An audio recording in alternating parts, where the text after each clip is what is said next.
Hello and welcome back to MMHC. This is episode 80. We have an 80. excellent number 80. We are super excited for today. We have an excellent topic. We have an excellent guest. Primarily, the topic is going to be psychedelics. Now, I know we've already had a whole episode on psychedelics. To clarify, when we say psychedelics, we're primarily talking about psilocybin, magic mushrooms, LSD, ayahuasca, and DMT primarily. There's a couple more obscure ones, but those are the main ones we're talking about today.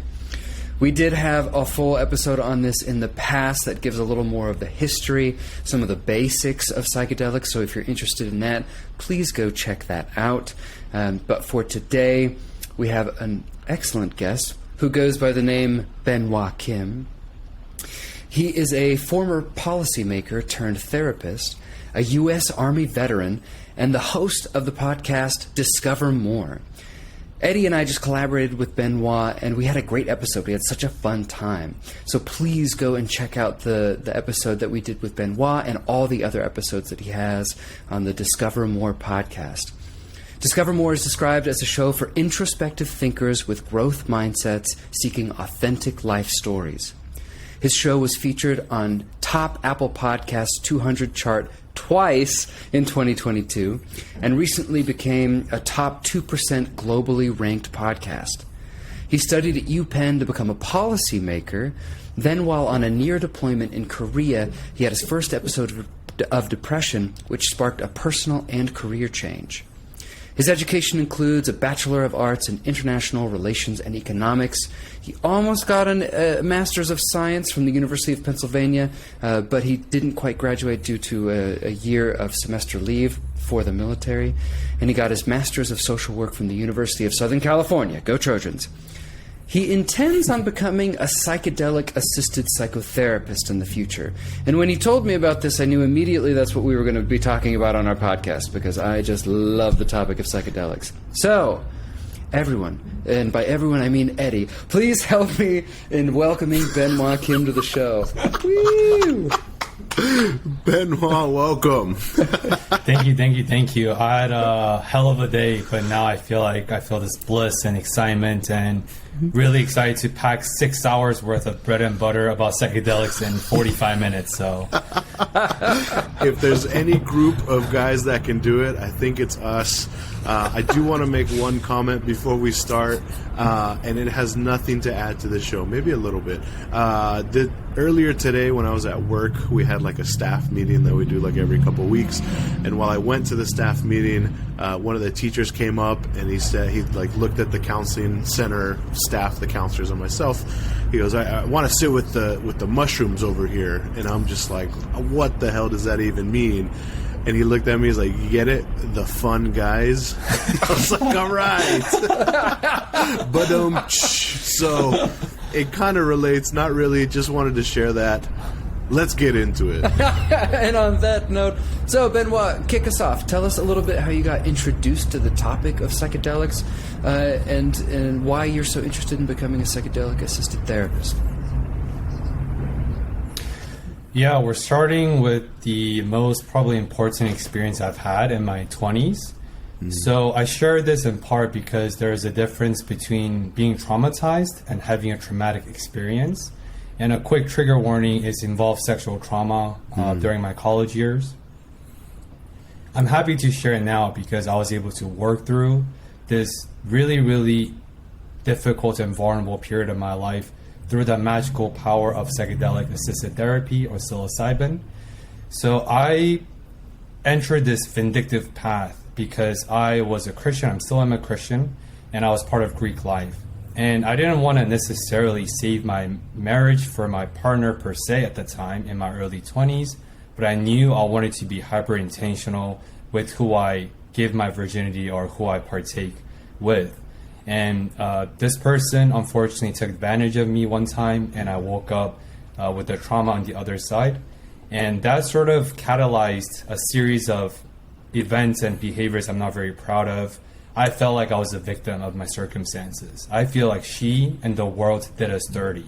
And of course, sexual trauma is more common and pervasive among women at the same time, about 1 in 8 men get sexually assaulted. And it's not something that's commonly talked about. So I'm happy to use my own personal experience to highlight the efficacy and the amazing capacity that psychedelic medicine do have in today. So that vindictive path lasted about when I was in my mid-20s. And nothing helped. Therapy didn't help. Introspection didn't help. Journaling didn't help. Until I came across this healer who agreed to do a facilitated psychedelic therapy experience. And I just put this as a context. Before this 8-hour session, I hated this person. And I became this version of myself that I'm not very proud of. Within 8 hours, the next morning, I had this profound reframe and this thought that, I wonder how she's doing. Maybe I should reach out and tell her that I forgive you. And I didn't follow through because I forgot her last name and it was too much hard work. But I wanted to forgive her not for the sake of herself, but I wanted to give myself the permission to move on and leave this behind me.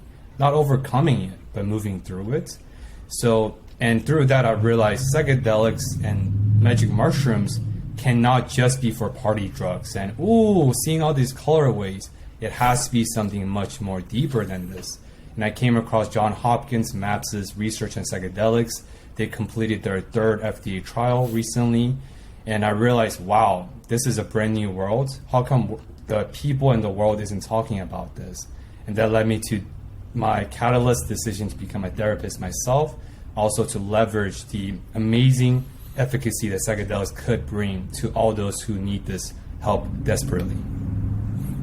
Damn. Benoit, seriously, we're not going to move forward yet. I just want to say thank you. Like, that's super tough to talk about. I mean, you get it. We all get it. Like, as mental health professionals, like, I never ask, and not that you're a client at all, but I never ask clients to, like, I just tell them whatever you feel comfortable sharing. So for you to share that with us, with our listeners, like, I hope our listeners, and I know they will. I know they'll appreciate just how difficult that is to share that. So thank you so much. Seriously, that we appreciate it a ton.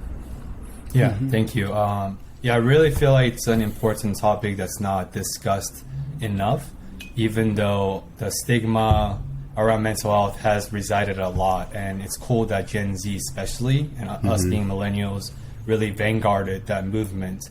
But I came across an article about 4 weeks ago that says still about 50% of Americans view seeking therapy as being weak. So I think there's a lot more work to be done. So I'm honored that you two are willing to host me with these experiences to really spread some hope that there is hope and there is help, as long as you're willing to go through the discomfort and bear with the experience and the journey. Yeah, absolutely. I want to ask you that, when you were giving the stat, I thought you were going to say like 50% of Americans are still like against psilocybin, because I can see that. Like, I could definitely see that as being the number. It might actually be higher. I don't know. It might be lower. I don't know. But given that idea and that thought, like, what is like one of the biggest misconceptions that you've seen, like, about psychedelic therapy? How do you address it? Like, there's a fight basically going on, right, with like psilocybin assisted treatment of, like, I was just reading an article before, like, getting ready for today, of like Oregon. We've talked about this, like 2 years ago they passed where psilocybin assisted treatment could be legal in the state. Not much has really been put in place for it to start happening, right? It's been 2 year already, and now, it might be in jeopardy. Like, I don't even know where it's at, and it's like there's almost like a fight and a push to educate people to be like, you're right, it's not just about the funny colors and the seeing sounds kind of thing and just tripping just to trip. It's a legitimate treatment that has a lot of backing to it. So, like, how do we combat these misconceptions? Like, what are you hearing? Like, how do we address it? Yeah, I think Justin talked about this on our episode together, that a lot of people and healthcare professionals and the general public believe that it's a fad. It's a temporary trend that's going to fade. That's not true. A lot of evidence has been established. Not going to go too much into it since Justin already talked about it before. But I think the biggest misconception is that they view the molecule of psychedelics as the miracle compound that's end-all be-all. What I mean by that is, excuse me, What I mean by this, a lot of people view like therapy as, oh, if I see a therapist, all my problems will disappear and my life will be upgraded automatically overnight. Yeah. That's not the case, because integration is what makes therapy work. And as we talked about, therapy is simply an avenue to self-explore, self-uncover, and to think about how we can learn ways to get unstuck from being stuck, whatever that stuck means. Likewise, psychedelics is just a bridge. It's an avenue to get to where you want to go, but it's not the destination, it's a journey. What I mean by that is you have to work with a facilitator, a healer, or a licensed therapist to guide you through the experience, to guide you through the profound insights that emerge throughout this trip, air quote, colloquially speaking. And then, based on the uncovered insights through the facilitations by an expert, then you have to integrate and think about how that applies to your everyday life. Otherwise, you have the best 8 hours of your life through colorways, insights, hallucinations, and then you just go back to your daily routine like nothing happened. You're going to revert to your baseline of normacy. And that's just a waste of like $60 and 8 hours of colorways, right? Yeah. Yeah, I what I hear is the intentional piece of it. Like, if there is rules, there is instructions, there is guidelines that you have to follow, and I don't think a lot of people see that. You're absolutely, like, it's not just a magic pill or whatever. You don't just take it and you're good to go. Like, it is a legitimate treatment that is intentional. Yeah, I think probably the main word that goes along with it is a guided trip. To echo what Benoit said, so many people think like, oh yeah, you just do a bunch of mushrooms and go off into the woods and like you have a spiritual awakening. But no, you are with someone. You are with a guide, and it is a structured thing. And I think the Johns Hopkins people have been the biggest proponents of creating those flight instructions to make sure that the trips have the least amount of complications as possible. I do have a quote from the actual flight instructions from Bill Richards, and this is something that the guide is actually supposed to tell the participants. This is an actual quote from the actual flight instructions, but it says, "You may experience a deep and transcendental experience. You may have feelings of the loss of oneself, experience a sensation of rebirth or even death. You may experience a feeling that you have ceased to exist as an individual and are connected to the world or the universe. If you experience the sensation of dying, melting, dissolving, exploding, going crazy, etc., go ahead. Experience the experience. Remember that the death and transcendence of your ego or your everyday self is always followed by rebirth and return to the normative world of space and time. Safest way to return to normal is to entrust self unconditionally to the emerging experience." So I love that part. I think that's just the perfect quote to summarize what the flight instructions and what the guide is supposed to be. I think to have a question for Benoit, you said that your trip and your guided trip lasted about 8 hours. Go through the details a little bit more with me. What did you notice? What was going on in your mind? What thoughts did you have? What did you find particularly healing about the experience? So there's a lot of intricacies there, right? But generally speaking, MDMA lasts a little bit shorter than psilocybin, depending on the settings and the controlled dosage. And of course, there are risk factors, so please consult with your physicians to make sure you're even eligible to partake in this healing modality, because it works, but it's not for everyone. How it works is I have a lot of recreational experiences, wink wink if you know what I mean. So my threshold in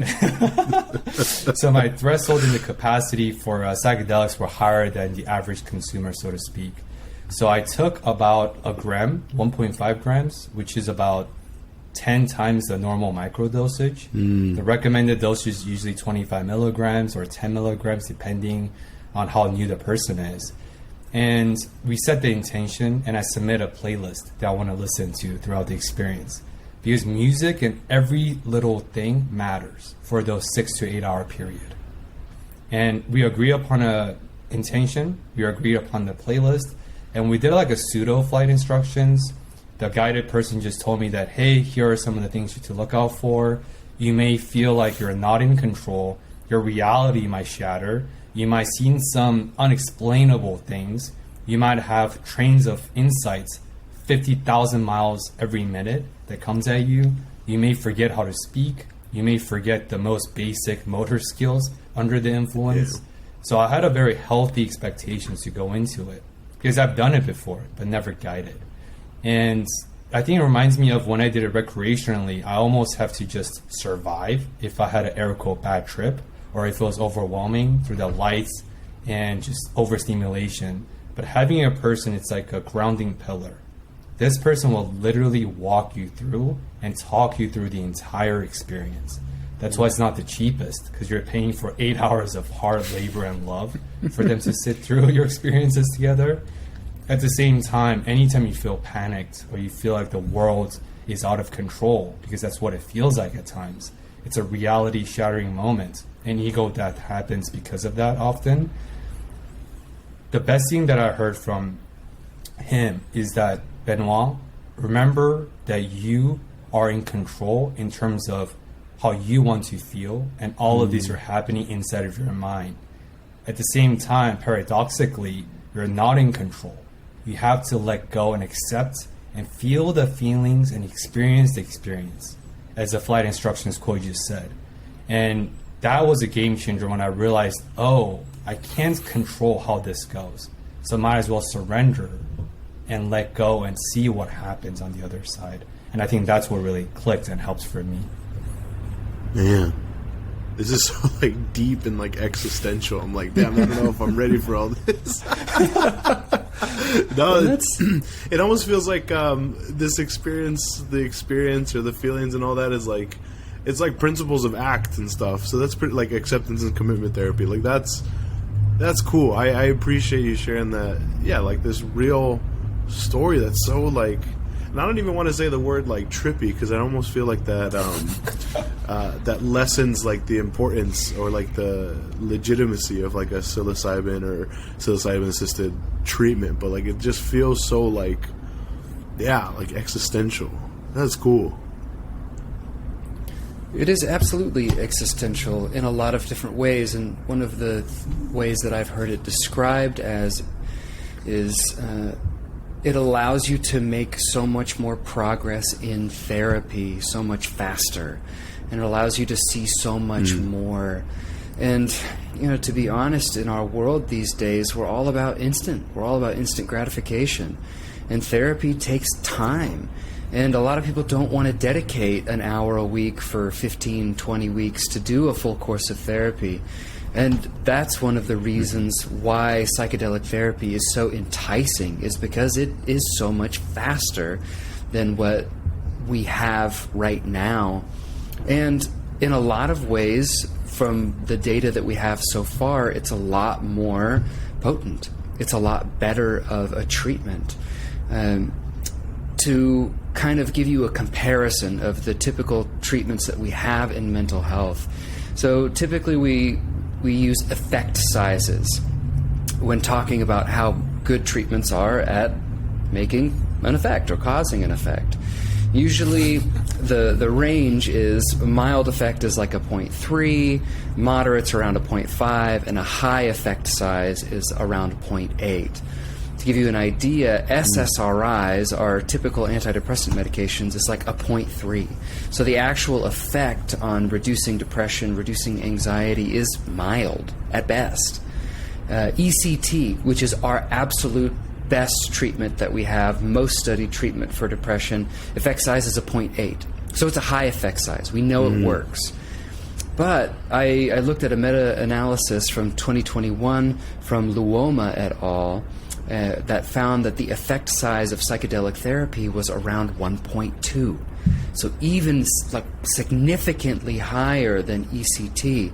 So that's one of the things that's so exciting about psychedelic therapy, is that not only is it fast, you only need it once or at least one dose at a time for months at a time, and it has the potential to be way better than anything we have right now. So I'd want to turn it over to Benoit and ask him about what are your thoughts in terms of why is this such a groundbreaking therapy, and why are you such a big believer in it, in your own personal reasons? Yeah, so that's a great question. But before I answer that, I want to lean into the accelerator analogy you talked about. I think the way I think about this is a lot of people do view psychedelics as like shortcuts. The reason why lottery is a thing or Powerball is a thing because there's always enough people that want shortcuts to success or instant fame or money. But the reality is, if you guys know anyone that's in an accelerator program for coding or any professional development, accelerator programs are intense AF. It requires a lot more work, a lot more stress, a lot more hours. It's a lot more rigorous and intensive versus a regular program. That's how I want to reframe and ask the listeners to view psychedelics through. Yes, it does accelerate the healing at a rapid pace. At the same time, it requires increasingly and significantly more effort to integrate the set insights. And I just want to start with that very quickly. Yeah.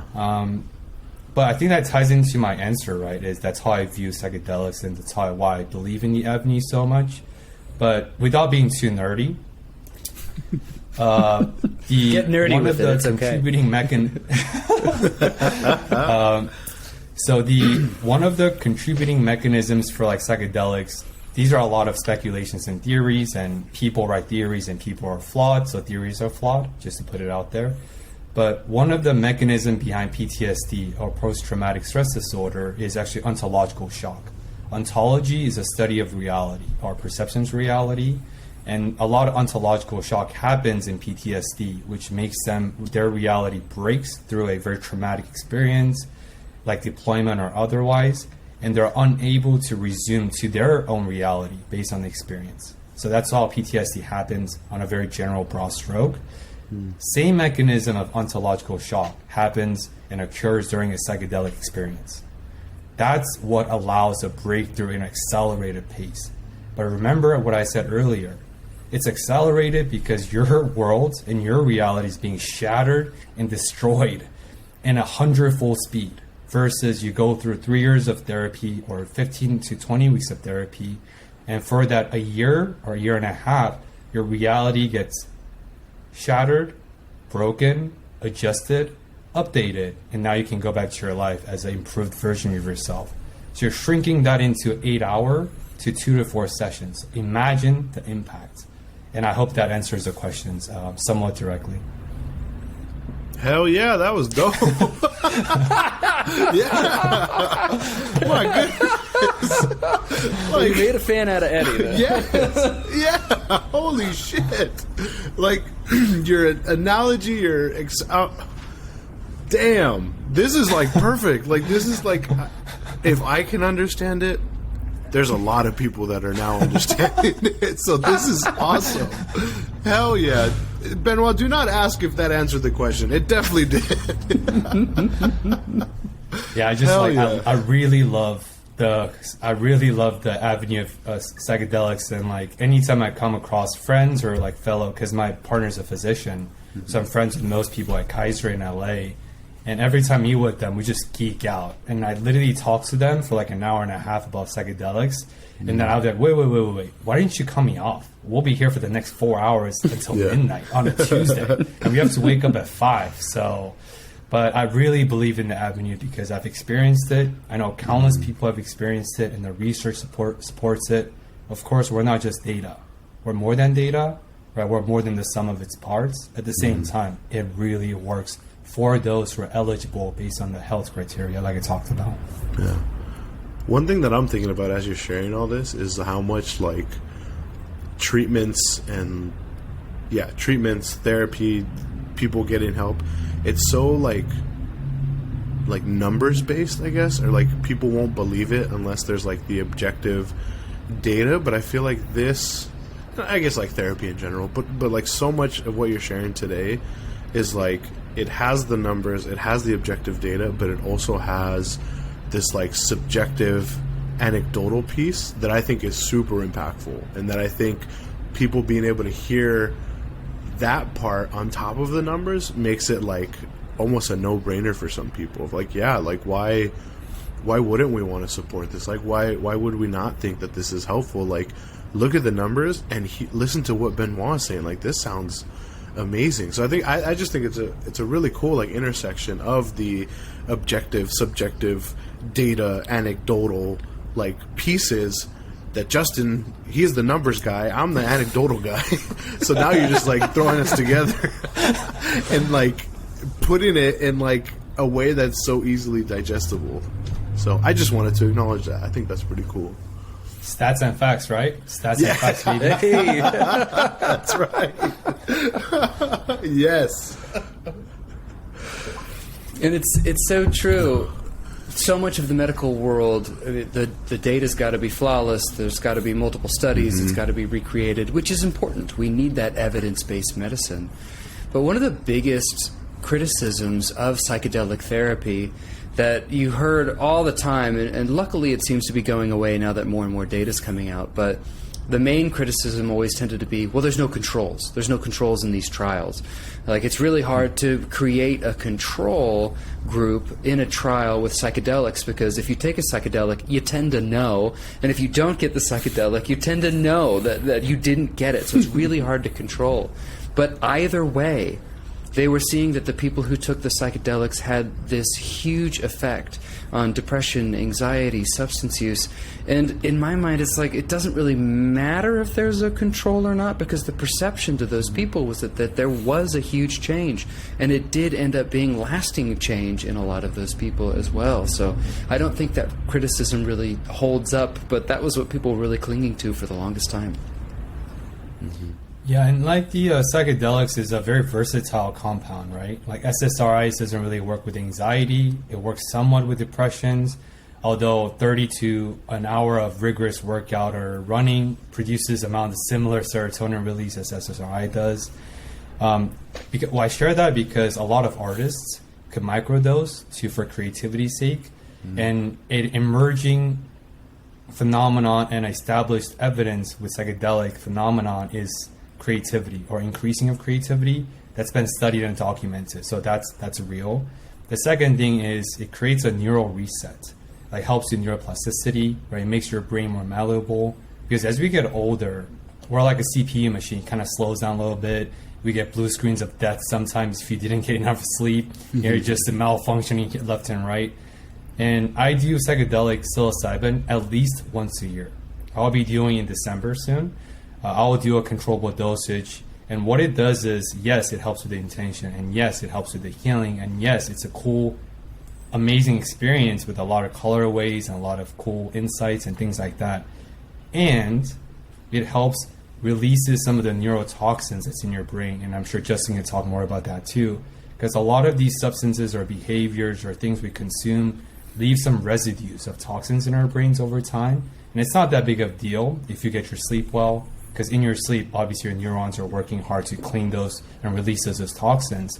But if you have poor sleep habit and your CPU is malfunctioning and you're having blue screens of death often, and you can't quite get your sleeping hygienes or your behaviors together yet due to different circumstances, because life is tough for sure, you can use this as like a air quote accelerated way to instantly release and reset your neurotoxicity level with one session. And I do that religiously, and the effect of this is also documented well in evidence and literature as well.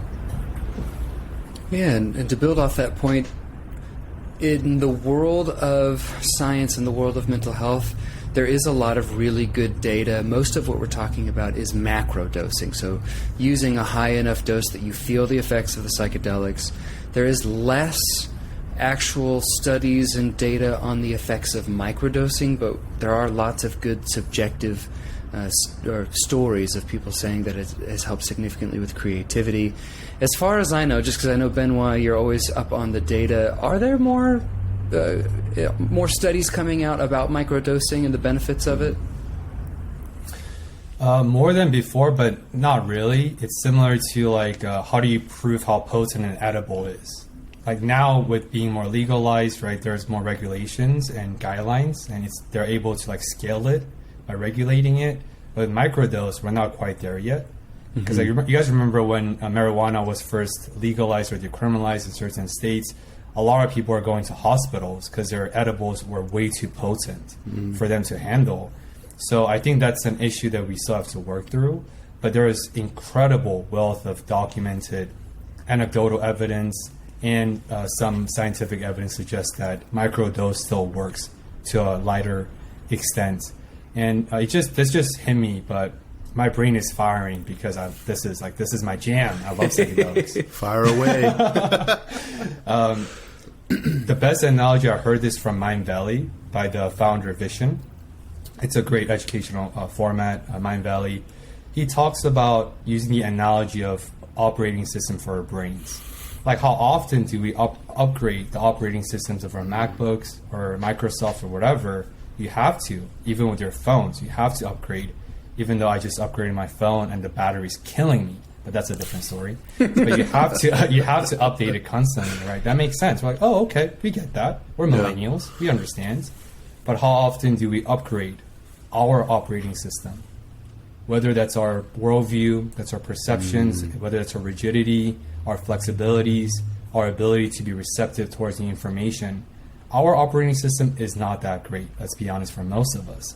A lot of us can't even shower twice a day and brush our teeth properly, let alone operating our internal world map. And I think psychedelics on a microdose level is a great way to incrementally and on a very tiny level and a very safe level to upgrade your operating systems little bit by little bit. But if you have enough comfortability and experience, obviously larger doses can go from Windows 95 to, like, I'm a MacBook user, so I don't know what the newest edition of Microsoft is, but I think it's Windows 11. I don't know. I have a PC at work. I think it's 11. I don't know. Stop counting. Yeah. You made an excellent point there about rigidity. And for some reason, it's fascinating to me that humans can get so rigid in their thinking. And I think it's a product of biology. It's a product of society. It's what we're taught. But so many people get so rigid, and especially rigid in their egos, to the point where people will defend themselves to try and protect their ego, and they'll prevent themselves from changing or making changes or noticing things that they have to change in their life because their ego can't accept that they were wrong. That's one of the proposed mechanisms of how psychedelics actually work, is that it disrupts your default mode network so that you have to refigure out how to fix things. And like you said, your reality shatters, your ego shatters, and then you have to put yourself back together again in an objective way. And when you put yourself back together again intentionally, you can put yourself back together again in a way that you like, in a way that fixes some of those things that your ego was stopping you, that your ego was making you too rigid to look at yourself honestly. Yeah, I think that's brilliantly said, and actually brings up another analogy that just popped up. I swear I didn't microdose before this interview. This is just me. Wouldn't judge you if you did. It's completely fair if you did. That's okay. Yes, this is just me on a typical Wednesday night, just vibing with friends. But does everyone remember the paper straw thing that kind of pulls in your fingers together? Little finger traps. Yeah. Yeah, the finger traps, right? Yeah. So, like, what happens when you pull away from each other? It gets tighter and tighter and you're stuck. That's how I view rigidity. A lot of people want to double down on their worldview because they feel safe and comfortable. But that's what they're doing. They're pulling their fingers apart. And it's actually getting tighter and tighter and tighter. The only way to unstuck that is you actually bring your fingers back together, aka surrendering and letting go, or at least taking a step back. But I think a lot of people do struggle with that because of biology, as you said, and because of environment and because of their upbringing. And I mean, who doesn't want to feel comfortable? I don't want to deal with pain. I don't want to talk about my trauma. I don't want to see a therapist as a man, as Justin talked about on the show. But I want to get unstuck, and I want to optimize, and I want to improve my well-being so that I can show up better for everyone that I love. Because I have to be 100% to be the 100% that my loved one needs, especially now that I'm engaged. My fiance needs me, you know what I'm saying? So that's how I view healing, and that's the reason why I really believe in psychedelics and why we need to do the work. Whatever that work means, however painful that work could be, we have to do the work to the best of our responsibility, tying into how self-compassion and gracious Eddie's central messages are. To the best of your ability, do the work, and you'll be surprised by the magic that awaits on the other side. I'm a firm believer of that statement. Did we talk about, did we shout out Benoit for getting engaged recently? I don't know if we did, so we're going to take a second to do it. So shout out Benoit and his fiance were engaged recently. I like how you snuck that in there. So we have to acknowledge it. I really like what you said, and I'm trying to take it back and connect it to like the teens. Like Justin and I work primarily with teens, and like that, I see it like at the school that I'm at or in other settings that I've been in where there is that like, well, I don't want to put myself out there, or I don't want to do something that's different because I just don't want to like mess up, or I don't want to. When it comes to like the topic of like making friends, like a lot of, and even like myself and like other people, like you get really comfortable with like your friend, and I don't mean to say that like that I need to move away from my friends. I love my friends, but like it's just like when you're younger, like you get that like you're comfortable with who you're with, and you don't really want to change because you think it'll be really uncomfortable. And then when it's like, okay, how do I make friends again? I don't know. It's been a long time. Like I've had the same friends since like elementary, middle school. And then the suggestions of like, oh, join a club, do a sport, talk to someone at lunch is like, hell no. Like that's uncomfortable as fuck. Like why would I want to do that to myself? Why would I put myself in that situation? But yeah, I think you're absolutely right. Like the rigidity and staying the same is that like tightness of the finger trap really having a grip on us, and it's not until we almost not give up, but it's not until we're open to a new experience or trying something different or new information where we can like be freed of this rigidity. Yeah, it's not quite it doesn't quite fit, but I'm going to try to make it fit super quickly. Where do you guys remember the memes when we were in early college, maybe like 5 to 8 years ago, about when people are like, oh, it's a lot of women. They're like, of course, this is a joke on a meme, but a lot of women are like, oh, I don't have a lot of high expectations for men. They just have to be rich, handsome, successful, and loving. I was like, hold on a minute. So which one is it? You have no expectations, or you want a perfect guy and in a white knight in shining armor to show up on a horse? You can only pick one, and that's kind of what I sense from what you said, Eddie, where you have to pick a side because life's about trade-offs often. Trade-offs and oh, sorry, Justin. It was, what is the one? Trade-offs, and I have a word: compromise. Boom, done. Well, I think, Eddie, you're so right. People don't want to be uncomfortable, and that's a natural human reaction. And I loved that Benoit used the finger trap analogy, because I say that to kids all the time.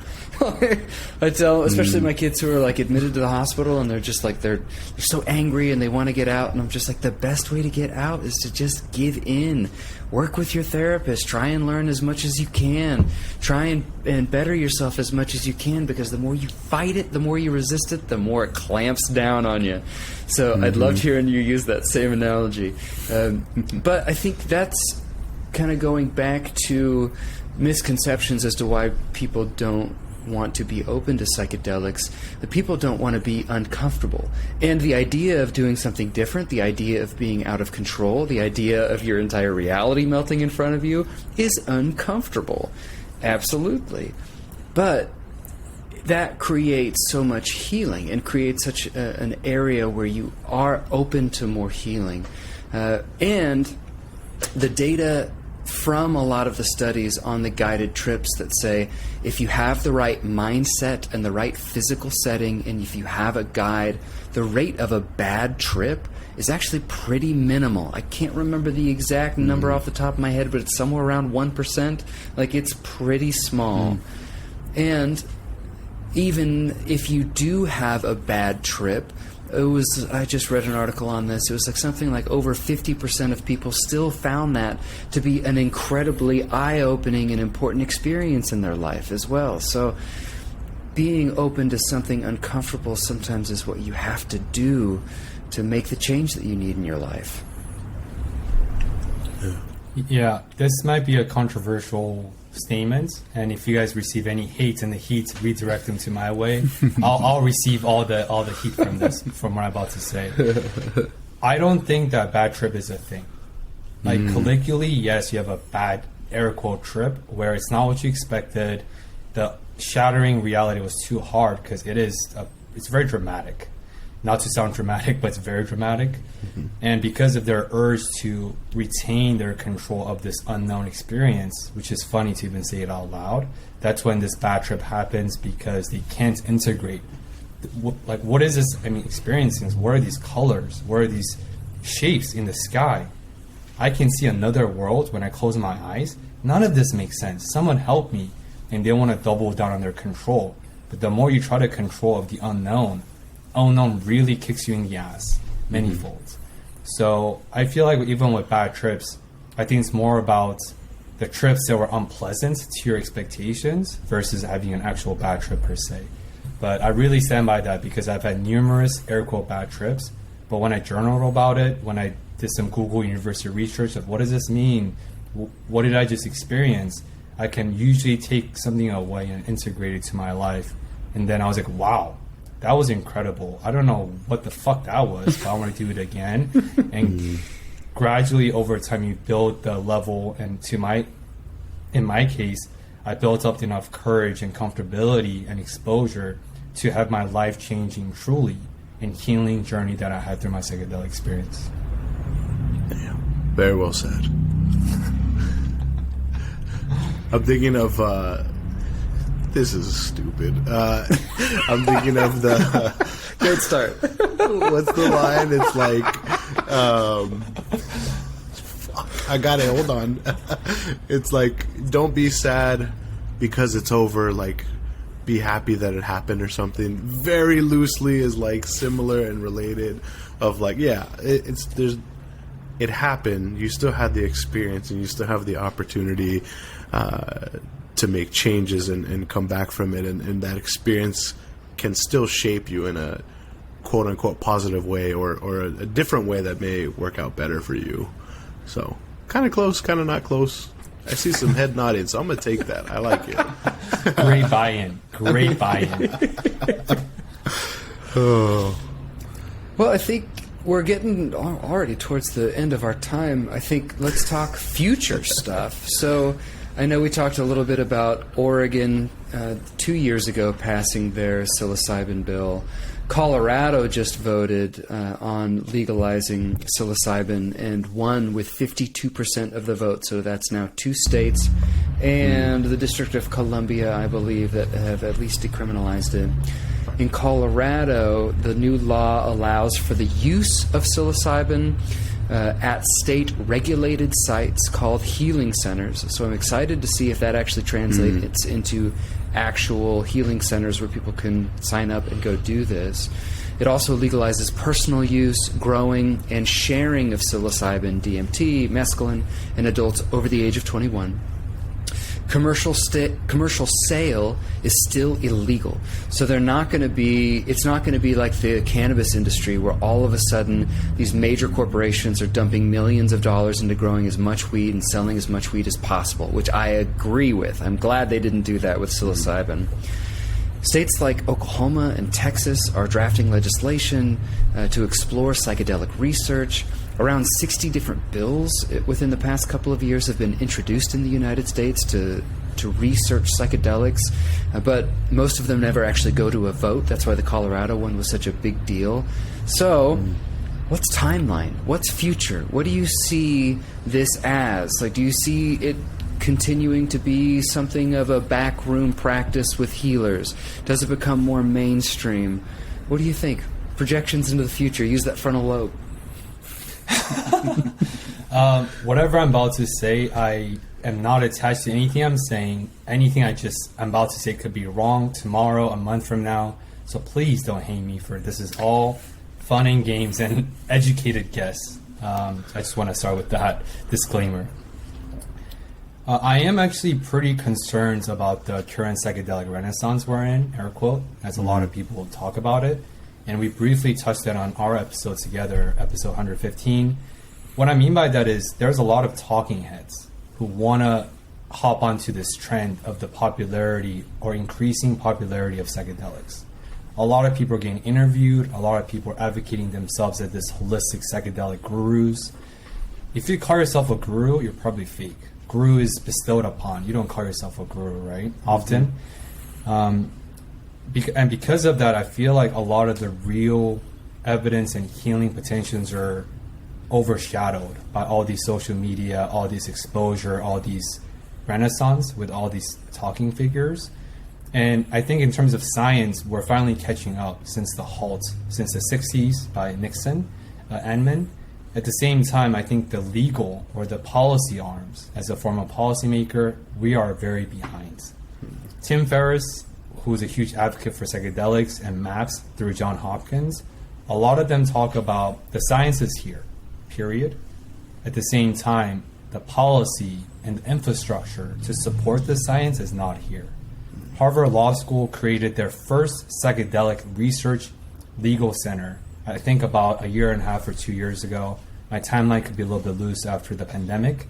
And their effort is to help spearhead and support the ever-expansive science behind psychedelics, which is amazing, right? Especially like an entity like Harvard Law School stepping up. But as we both know, or as we all know, that colleges tend to be more liberal, especially like Harvard and a lot of Ivy Leagues. So I'm afraid that this enthusiasm by the public is a little bit skewed, and it's actually not representative of the actual perceptions and actual enthusiasm around psychedelics. I know I didn't answer your question whatsoever, but so I'll answer your question super briefly. Is that I feel like we're going to see some explosion about psychedelic research. I mean, like a new article is coming out literally every week on psychedelics. It's wild, and it's awesome for people like us who like to nerd out.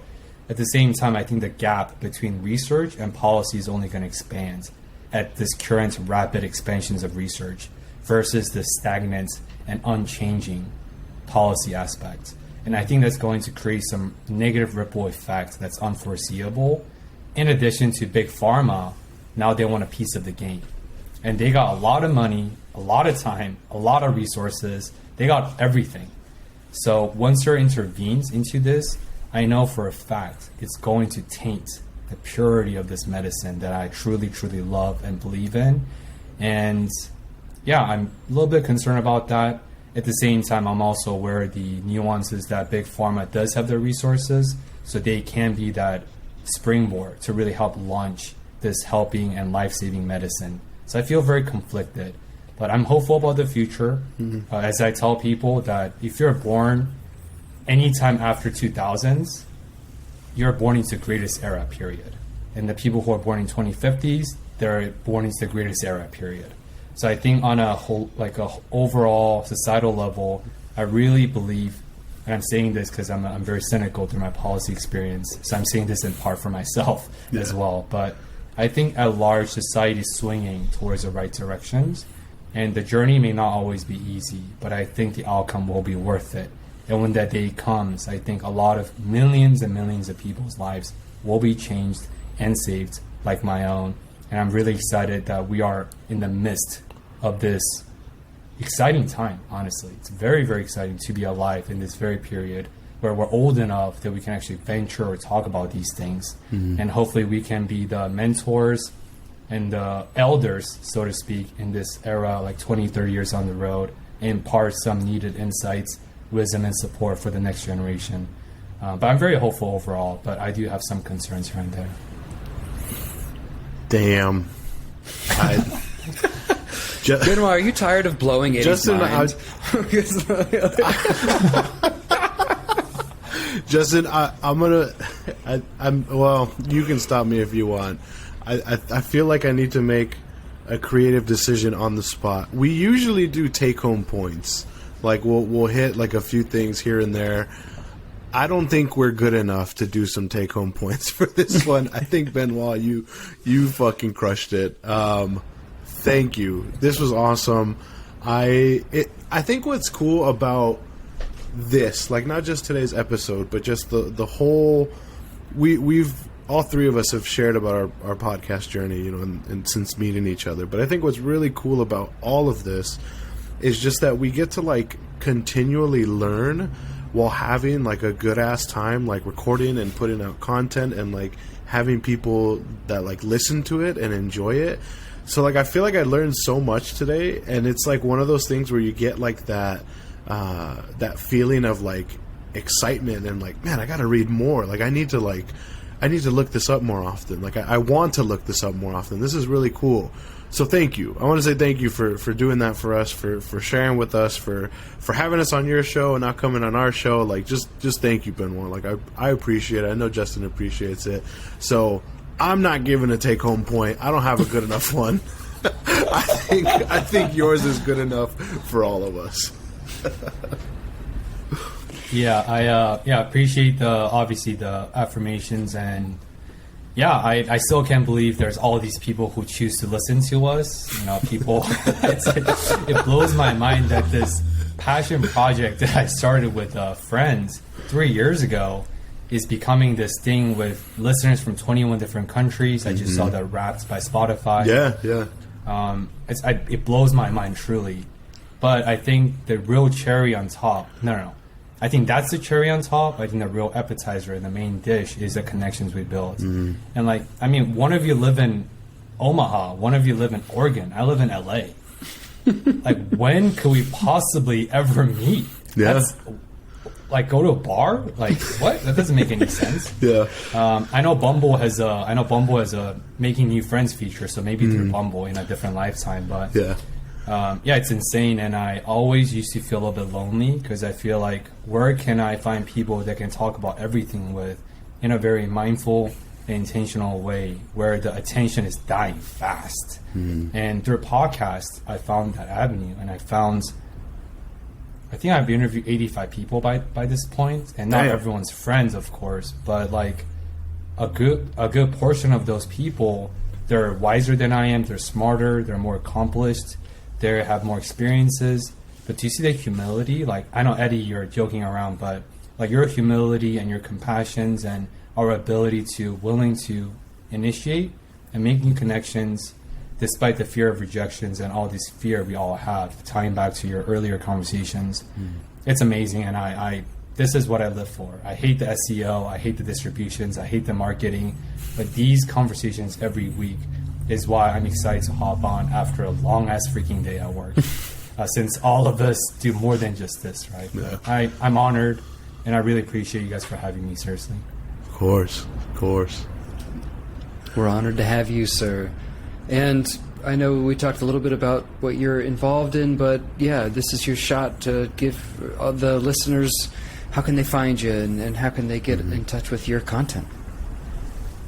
Yeah, everyone come to my platform. That's the only reason I'm here is to plug. All these are just a cherry. Of course, but joking aside, I'm really passionate about mental health. That's how all three of us were connected, through mental health. I really feel like what Eddie shared on my show about mental health is health. I know that's Justin and Eddie's mission statements. That's also my mission statements. So if you're interested in what I talked about, if you feel like I'm not too esoteric or too weird, I'm not being too deep for no reason, because I definitely could be too deep at times. Not everything has to be too serious, right, in life, because life's already plenty serious. If you're interested, you want to check out Eddie and Justin's episode 115 and bunch of other amazing people that I question, why did you say yes to be on my show? I don't deserve you, but I'm glad that they did. So check me out and check out the content that we have on Discover More Podcast on YouTube, Spotify, Apple Podcasts, or wherever you receive your favorite dosage of podcasts. If you want to connect with me, send me some messages, bring these conversations offline, or ask me a lot more questions about psychedelics, mental health, everything in between. Shoot me a message on Instagram at Discover More Podcast. And Discover More means discover more insights, discover more life stories, and discover more practical insights for mental health. Because I really believe that all of us walk this path of life together. So why not make it a little bit less suffering and a little bit easier by leaning onto each other? Hell yeah. Thank you, Benoit. Again, thank you so much for coming on the show. All of his stuff will be plugged on our our posts, on our episodes, on our Instagram, all that good stuff. So we will be sure to make it as accessible as possible.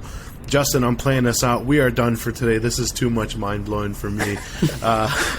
Thank you guys for listening. Thank you, as always, for supporting. We saw our Spotify wrap today. We appreciate all the support that we've been getting over the last 3 years. You know where to find us, wherever you get your podcasts. On Apple Podcasts, feel free to leave us a 5-star review, and leave us a comment if you'd like to. On Spotify, you can leave a 5-star review. We're on TikTok, Instagram, YouTube. What did I miss? Twitter. It's all at Millennial MHC. Thank you for listening. Thank you for taking the time to be a part of what we are creating. And as always, take care of y'all mentals.